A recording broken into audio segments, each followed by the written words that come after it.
यादव समाज के लोग अपना मुख्यमंत्री बना लिए, सवर्ण समाज के लोग अपना मुख्यमंत्री बना लिए।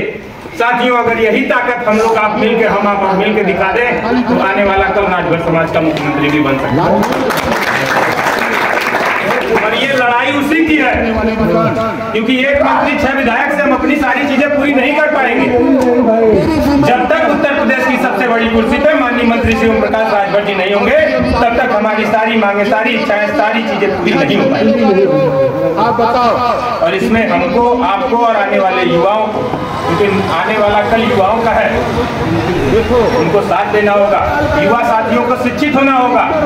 अगर वो शिक्षित नहीं होंगे, हमारे आपके बच्चे नहीं पढ़ेंगे लिखेंगे, तो अपने हक अधिकार की लड़ाई नहीं लड़ पाएंगे। एक अकेला ओम प्रकाश राजभर कितनों की लड़ाई लड़ेगा? साथियों, इन सारी चीजों को देखते हुए हम सभी को अपनी जिम्मेदारियों को समझना होगा। माननीय मंत्री जी को, उनको और बड़ा ओहदा देने के लिए, और हमारे आपके समाज के बीच के बच्चे हैं, हमारे आपके समाज के बीच के युवा साथी हैं जो आज चुनाव लड़ने की तैयारी कर रहे हैं, और ये बहुत जरूरी है। निचली कड़ी से ही माननीय मंत्री जी भी निचले संघर्ष से ही वहां तक पहुंचे हैं।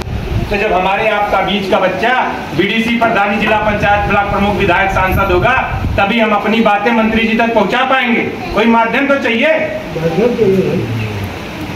तो साथियों, निवेदन है, अगर हमारे आपके बीच का बच्चा, हमारे आपके समाज का बच्चा अगर प्रधानी लड़ रहा है, बीडीसी लड़ रहा है, जिला पंचायती लड़ रहा है, प्रमुख ही लड़ रहा है, तो हम आप एक साथ, एक लय में मिलकर उसका साथ दें। तभी हम अपनी बातों को, अपनी जरूरतों को माननीय मंत्री जी तक और इस सरकार, वर्तमान सरकार तक पहुंचा पाएंगे, या अपने हक अधिकार को पा पाएंगे।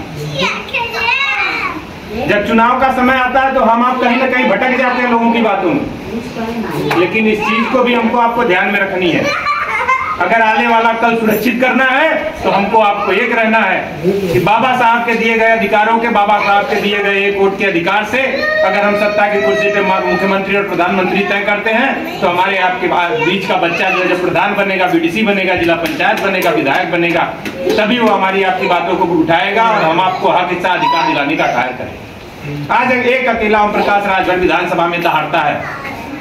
ऐसा नहीं कि ये पार्टी अब सिर्फ राजभर समाज की पार्टी रह गई, ये पार्टी अब सर्व समाज की पार्टी हो गई है। ये पार्टी में जैसे ही जब विधानसभा में मंत्री जी चिल्लाना, बिरादरी का नाम लेना शुरू करेगा, तो लोगों के हाथ गोड़ कांपे लगे कि कहां से खोज के लिया हो तुम्हारी बिरादरी। और सभी समाज के लोग, सभी अति पिछड़े समाज के लोग आज ओम प्रकाश राजभर की तरफ उम्मीद लगा कर देख रहे हैं कि नहीं, माननीय मंत्री जी अगर उस कुर्सी पर बैठेंगे तो हमारी इच्छाओं को पूरा करेंगे, हमारी जरूरतों को पूरा करेंगे। ये तो आपके घर की पार्टी है। सुहेल जो भारतीय समाज पार्टी राजभर समाज के घर की पार्टी है, ये आपकी अपनी पार्टी है। मैं कहार समाज से आता हूं, आपके बगल के जिले से, जौनपुर जिले से मैं आता हूं, लेकिन मैं भी माननीय मंत्री जी की नीतियों को लेकर एक आह्वान देने का काम कर रहा हूं। माननीय अध्यक्ष जी के साथ चलकर जिले वार उनकी नीतियों को बढ़ाने का कार्य कर रहा हूं, अपने समाज के लोगों को इकट्ठा कर रहा हूं कि एक ऐसा ही नेता, एक यही नेता है जो सर्व समाज की बात करते हैं। वरना राजभर समाज को आज जो नेतृत्व करने वाला मिला है, आप अन्य समाज में जाकर देखिए, हम लोग तरस जाते हैं कि हमारे बिरादरी का नाम कोई विधानसभा में ले ले।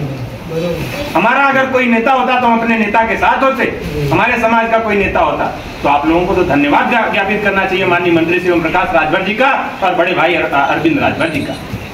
लगातार चलते हैं, 5-5 मंत्रालय, 6-6 विधायक, एक MLC लेने के बाद भी लगातार क्षेत्र में राजभर समाज को जागरूक करने के लिए चल रहे हैं। लगातार दोनों बेटे माननीय मंत्री जी और हम जैसे युवा साथी और माननीय प्रदेश अध्यक्ष आदरणीय रुद्र राजेंद्र राजभर जी और पूरी युवा टीम लगातार जन चौपाल लगाने का कार्य कर रही है। लगातार ये चुनावी माहौल तो है नहीं, ऐसा तो है नहीं कि हम लोग वोट मांगने के लिए घूम रहे हैं,